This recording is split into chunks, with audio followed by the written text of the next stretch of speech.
Kirby Smart has proved why Ohio State is pulling away from Georgia and why the idea that the Big Ten is now better than the SEC in recruiting is not as far-fetched as some might think. And Smart's own failed negative recruiting attempt on five-star defensive lineman Marcus Facchetto shows exactly how wide the gap has become. Now, I get it. One awkward video on a visit doesn't, on a visit doesn't erase Georgia's history or Smart's reputation as a recruiter or a national championship winning coach. I get that. But hear me out.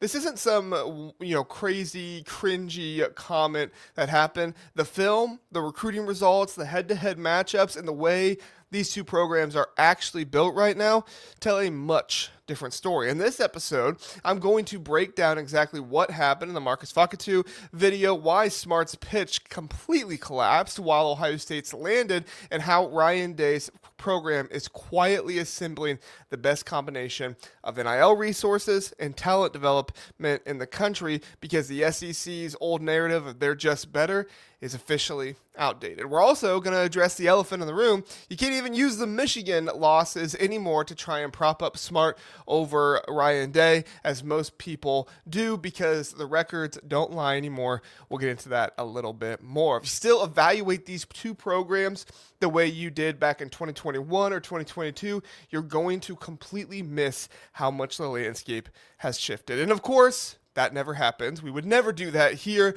at Buckeye Huddle, the Buckeye Huddle podcast. I'm JR with BuckeyeHuddle.com. Come check us out. Join us on the message boards, and we look forward to seeing you there. Okay, so let's listen. Let's get into this. This video dropped not too long ago, and it spread like wildfire on social media because it was pretty funny. It's a pretty funny video. Marcus Facchetto, a five-star defensive lineman in the 2027 class, was on an official visit to Georgia. And Kirby Smart, one of the most well-respected recruiters in the country, one of the most, if not the most respected head coaches in the country, depending on who you ask, tried to negatively recruit against Ohio State, not because of NFL development, not because of facilities, but because of photo stations. that the Buckeyes didn't have as many photo stations as Georgia. Fakatu's reaction was pretty priceless. So let me show you. Here it is. Picture day, picture time, all right? Yep, what was your favorite station? My favorite station? Probably the first one with all the phone booths and everything, construction one. Yeah. Construction. I like the one that looks like old, has a desk in it. I think that's what I'm talking about too. Okay, yeah, that's what I'm talking about. Yeah. Everybody's using these themes. I was asking them at Ohio State how many stations. She said they had like one and then a picture one. Picture, yeah. But we have four. Yeah, four. Typically we have 14 kids. We got four. The kid wasn't buying it for a second. He looked at Smart like, that's what you're leading with? Okay, I guess I'll smile. I'll, make nice for it. And basically checked out the pitch, right there. So, which is pretty funny because this is the same guy we quoted on the Sunday episode talking about how serious Ohio State is about ball and not the other schools that are kind of a little bit more with the shine and stuff like that. That is pretty telling about where Georgia is as a program right now. That program used to be the program that was right there with Ohio State, if not better than Ohio State, all about ball development, all those things. But it certainly seems like Georgia struggling at paying players now, and they're trying to win without the money, but more with kind of the shine of the photo stations and the facilities and things like that. But that just will not work today in college football for the players that you want most. Yes, you need to have a great program, but you also need to be competitive with pay. I know many of us don't like that college football has gotten that way, but it's just the truth. It is the way it is now, and we got to deal with it. Ohio State certainly does, and they have struck the perfect balance, in my opinion, of paying players and developing players and showing off the development without getting too much into the shine and things like that. I don't think any other program in the country can match what Ohio State is doing in that way. Maybe Indiana, but that's just been for like a couple years under Signetti. I'd like to see them do it for 5 or more years at this point, like Ryan Day and Ohio State has done, before I put them on their level. But essentially, Georgia has lost their fastball. Tough news, but it is true even for the Georgia fans that don't want to hear it. I see it. Many fans see it. But of course, it will take some time for the national media types to see it and address it. You see, the national media still treats Kirby Smart and Georgia like you're the undisputed kings of college football. But this one moment with Marcus Facchetto shows the SEC's machine is cracking. The SEC's gauntlet, the SEC's top dog, is cracking. And Ohio State is the program actually pulling away at the top. Smart tried to sell negative recruiting on photo stations. Fakatu wasn't having it. That's not a coincidence. That's a sign of where the real power sits in 2026 and 2027 recruiting. The SEC gets the best players idea, the line, whatever you want to call it, doesn't hold up when you look at who's actually winning these battles right now. And what is Kirby Smart doing without the best players? 0 playoff wins since 2022, and the future doesn't look so bright nationally after seeing this kind of video. Now, just being honest, Kirby Smart has done, has done the same thing. He's gotten every position group. I mean, he has done a masterful job there at Georgia. And when you look at the NFL draft and stuff like that, we're going to look at some of Ryan Day's numbers here in a minute. But the difference is that Kirby Smart is not able to get the same draft numbers that Ryan Day is exactly, okay? So when you look at this, look, there's no denying that Georgia under Kirby Smart has been an absolute monster for years. They won national titles. They have reloaded on the defense constantly for years, and Smart is still one of the best coaches, if not the best coach in the nation. I personally would not rank him there. I would have Ryan Day above him, and I do think that you probably need to have Kirk Snetti up there as well, considering what he was able to do this season. But something has shifted. Ohio State under Ryan Day has quietly built a recruiting infrastructure that combines 3 things that Georgia and some of the SEC schools around them are struggling to match at the same level right now. You're talking about elite NIL resources, proven talent development across every position group, and a culture that actually retains and maximizes high-end players. Now, some SEC schools are able to do some of those things, but not all of those things. Georgia can do some of those things, but not all of those things. Ohio State, to me, is the only program in the country right now that's been able to consistently do all of those things. The Fakatu commitment isn't an isolated incident. It's part of a larger trend. Ohio State has been winning head-to-head battles against SEC programs on some of the best prospects in the country. You're talking about, games off the field with recruiting and on the field too. They beat Texas for players. They beat Tennessee. They beat both of them in the playoffs. 2 years ago, last year, Ohio State beats Texas, and now they're taking guys that Georgia thought were essentially in the bag. I don't think any Ohio State fan is necessarily surprised anymore when these SEC-leaning kids or a kid from the Deep South ends up choosing Columbus. The pitch has become that strong for the Buckeyes, who have made it a point of being able to recruit anywhere they essentially want to. Going down to Alabama and Mississippi in the past were, really big tasks to be able to do. Then you go get Caden Moss. You get Zion Ziggy-Grady a couple cycles ago. You got a really good shot with Carlos May this cycle. Plus, Ohio State goes after guys they know they want what they actually care about, because in 2026, they know Ohio State's biggest targets usually care about 3 things above almost everything else. Number 1, will I develop into a first-round NFL draft pick? Number 2, will I play on a team that wins big games and competes for championships? And number 3, will I be taken care of financially while I'm here in position to make real money in NIL and beyond? Photo stations don't make that list, not even close, all right? What Ohio State offers and what Smart couldn't counter is a track record of putting players in the NFL from every position on the field. Look, Ryan Day has done it. Quarterback, wide receiver, offensive line, defensive line, linebacker, cornerback, safety, all of it. It doesn't matter where you play. If you're good enough, you're getting developed and you're getting drafted high in the NFL draft. In fact, listen to this. Under Ryan Day, every single position group has had a player drafted in the first 2 rounds since he has been the head coach at Ohio State. In the 6 drafts, Ryan Day has been the head coach at Ohio State. For every position group has had at least 1 player drafted in the first or the second round. Plus, only 2 position groups have not had a player taken in the first round. We're talking about tight ends and running backs, which running backs don't typically get taken in the first round hardly at all anymore. So I don't even hold that one against Ryan Day too much. And, they're still getting drafted high. I'll tell you that in a second. But yet Ohio State has had just 2 tight ends taken last year in the second and third rounds. And plus, Ryan Day has had 3 running backs taken in the second round since he's been at Ohio State. 2 of those went in the top 40 of the draft just not last draft, but the one before last draft. I mean, the data is pretty clear. Regardless of where you play, Ohio State is going to get you drafted, and you get drafted high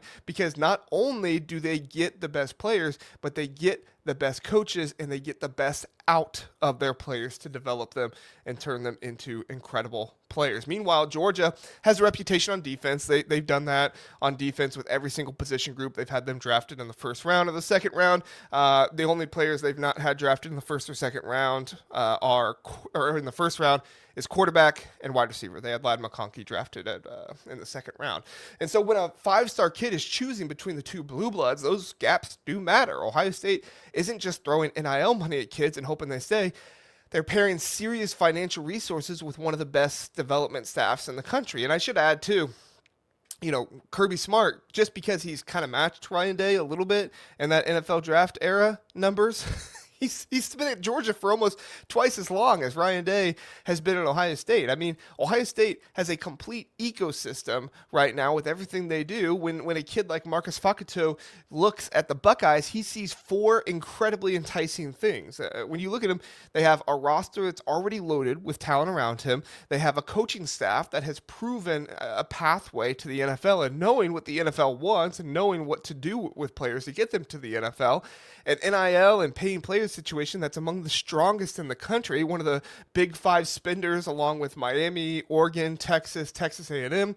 And number 4, a culture that expects excellence every single day. Just ask Joe McGuire on the excellence that's expected there and what happens if you are not excellent or if you're even a minute late to meet. That combination is becoming nearly impossible for most programs, even Georgia, to beat consistently at the absolute highest level of recruiting. Recruits aren't choosing Ohio State because of photo stations or facility tours or the shiniest cars.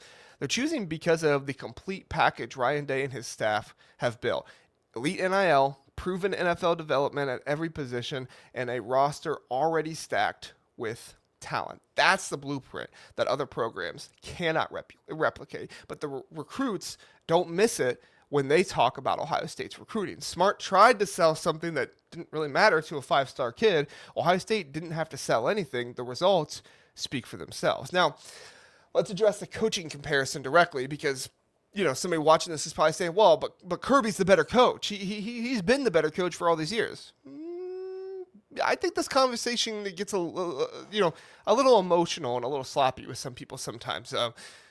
One of the main things that people use is the Michigan losses, but you cannot use the Michigan losses to say Kirby Smart is better than Ryan Day. Ryan Day is 2-4 against Michigan. Kirby Smart is 2-7 against Alabama in big games and has 0 college football playoff wins since 2022. If you let that sink in, Smart's teams have been loaded with talent for years. They've had blue chip rosters, and they've had the benefit of the old recruiting rankings and perception advantage, and they still haven't gotten over the hump in the playoffs since their last title run. Meanwhile, Ohio State under Ryan Day he has taken Ohio State to multiple college football playoff appearances. They're making it every single year. They're going to make it every single year in the 12-team era. They won a national championship in the expanded format and continues to beat top SEC competition head to head on the field. Texas twice last year, and the year before in the playoffs, and then Tennessee the year before in the playoffs too. The Buckeyes are winning the games that matter against the teams that matter the most. The gap isn't just recruiting, it's showing up in results as well. Everyone will bring up Miami and say, well, you lost to Miami last year. That's fine. I don't anticipate for that to become the norm for Ohio State. And if it does, we'll have a different conversation, but I don't see that happening. Here's the uncomfortable truth a lot of fans have trouble admitting because they hate to see Ohio State have success. And I'm talking about just regular college football fans here. At the absolute highest level, the teams actually competing for national championships, the Big Ten, led by Ohio State for decades now, has pulled ahead of the SEC. The last 3 national champions have gone to the Big Ten programs. Everybody knows that. Ohio State has beaten Texas and Tennessee the last 2 seasons. The recruiting battles that used to be automatic SEC wins are now coin flips or outright Buckeye victories. Georgia is still a very good program and still an elite program, but Kirby Smart, he's still a very good coach. He's still a top 3 coach in the country, but the idea that they or any other single SEC program are operating on a different plane than Ohio State right now is just completely outdated. The data, the recruiting results, the head-to-head outcomes don't support it anymore. Ohio State is storing talent in a way that creates sustainable advantages, depth, retention, development, continuity, all of these things. That's harder to replicate than people think, and it's why the gap is widening instead of closing. This failed pitch in this video by Kirby Smart is just so much more indicative than just one recruit and one embarrassing, cringy moment. Kirby Smart's failed recruiting pitch fell flat to a 5-star kid who ended up at Ohio State. It's time for them and everybody else to have an uncomfortable conversation. The SEC's grip on the top of college football is over. And Ohio State is leading the charge for the Big Ten. And quite frankly, they have been leading the charge in the Big Ten for decades now. You can't keep propping up old narratives with, the Michigan losses for Ohio State and Ryan Day's record against real competition and Smart's playoffs results since 2022, because that tells a completely different story. The gap is widening between one program because one program is built for sustained excellence and the other is still trying to sell photo stations. The Marcus Facchetto story isn't just a funny recruiting moment, although I've laughed about it a couple times in this. It's a symptom of something bigger. Ohio State's combination of NIL resources, elite development across an entire roster, and the culture that produces NFL players at a high rate is creating a recruiting and on-field advantage that even traditional SEC powers are starting to feel. Kirby Smart is still elite. Nobody is saying anything against that. Top 3 coach in the country with what he does. But right now, Ryan Day's program is operating at a higher level in the areas that matter most for sustained success. And the Big Ten at the very top has passed the SEC. The SEC can argue it with their bottom barrel teams as much as they want, but it just comes off as pretty whiny and cranky at this point. And the old excuses don't work anymore. If you're still evaluating these 2 programs through a 2021 and 2022 lens, you're going to keep getting surprised by the results. So that's the reality of where Ohio State and Georgia stand right now. The gap is real, it's measurable, and it's growing. If you want clear Buckeye analysis without the national media spin and all that stuff, subscribe. Like us here at Buckeye Huddle, the Buckeye Huddle podcast. If you're on a podcast, give us a 5-star rating and review over there as well. Drop your take on Smart versus Day, the comparison in the comments. I want to hear from you, and we appreciate you watching. We'll be back Sunday night at 7 p.m. with another episode then. Have a good one. We'll see you next time.